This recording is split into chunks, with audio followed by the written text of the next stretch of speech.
જય શ્રી કૃષ્ણ સ્નેહીજનો. એક હોટલમાં એક પુરુષ છે એ રોજ કોફી પીવા અને ચા પીવા જાય છે અને ત્યાં કામ કરતો એક છોકરો એને ચા અને કોફી પી નાસ્તો કરી અને પછી ટિપ્સના રૂપમાં એની સામે 2 નોટ મૂકે છે. પેલો છોકરાની સામે એક 500ની નોટ અને એક 50ની નોટ મૂકે છે. પેલો છોકરો છે એ 50ની નોટ લઈ અને ચાલતો થઈ જાય છે. પેલો પુરુષ છે એ રોજ કોઈક એના નવા મિત્રોને લઈને આવે છે અને આ છોકરાની બેવકૂફી માટે એ વસ્તુ બતાવે છે. એના મિત્રોને કહે છે કે આ છોકરો છે એ ખૂબ જ બેવકૂફ છે. એમને હું ટિપ્સ માટે 500ની અને 50ની 2 નોટ આપું છું, છતાં એ છોકરો છે એને 500ની નોટ મોટી છે એવી ખબર નથી પડતી અને 50ની નોટ લઈને ચાલતો થઈ જાય છે. ફરી એક દિવસ પેલો પુરુષ છે, પેલો જે સાહેબ કક્ષાનો દેખાય, કહેવાતો બુદ્ધિજીવી માણસ, એ એના એક મિત્રને લઈને આવે છે અને પેલા છોકરા સામે 2 નોટ રાખે છે અને કહે છે કે તને આમાં જે મોટી નોટ લાગે એ તું લઈને તારી ટિપ્સ લઈ લે. પેલો છોકરો છે એ 50ની નોટ જ લે છે અને છોકરો ચાલતો થઈ જાય છે.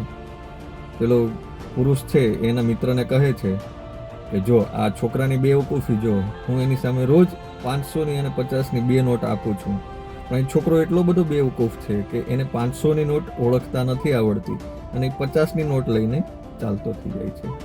આ ઘટના છે એક સામેના ટેબલ ઉપર બેઠેલા એક સજ્જન છે એ જોતા હોય છે. પેલા બંને મિત્રો છે એ ચા કોફી પી અને ટિપ્સ આપી અને નીકળી જાય છે. પછી પેલા સજ્જન છે એ છોકરાને બોલાવે છે અને કહે છે કે તારી બાળ બુદ્ધિ છે, આમ તો તું હોશિયાર લાગે છે. પેલો પુરુષ છે એ તને રોજ 2 નોટ આપે છે, એક 50ની અને એક 500ની. તો તને ખબર નથી પડતી કે 500ની કઈ છે અને 50ની કઈ છે? તો તું શું કામ 50ની નોટ લે છે? ત્યારે પેલો છોકરો છે એ ખૂબ જ સુંદર જવાબ આપે છે કે સાહેબ, તમે સજ્જન છો એટલે બહુ સાચી વાત કહું.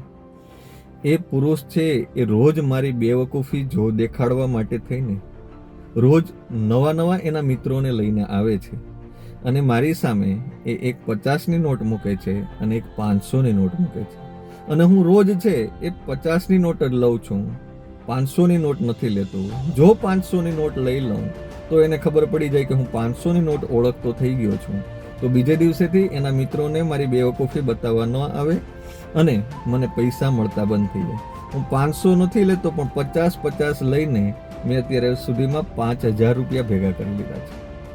આ વાત કહેવાનો મતલબ મિત્રો એવો કે ઘણી વખત અમુક જગ્યા એવું પણ હોય છે, અમુક સ્થાન એવી પણ હોય છે કે જ્યાં તમારી બુદ્ધિમત્તાનું પ્રદર્શન કરવાની જગ્યાએ તમે બેવકૂફ છો એવું દર્શાવશો તો ઘણી મોટી સફળતા મળશે. દરેક જગ્યાએ તમે બુદ્ધિશાળી છો એ પ્રદર્શિત કરવાની જરૂર નથી. ઘણી વખત તમે બેવકૂફ બનીને પણ ઘણું બધું હાસિલ કરી શકો છો. જય શ્રી કૃષ્ણ સ્નેહીજનો.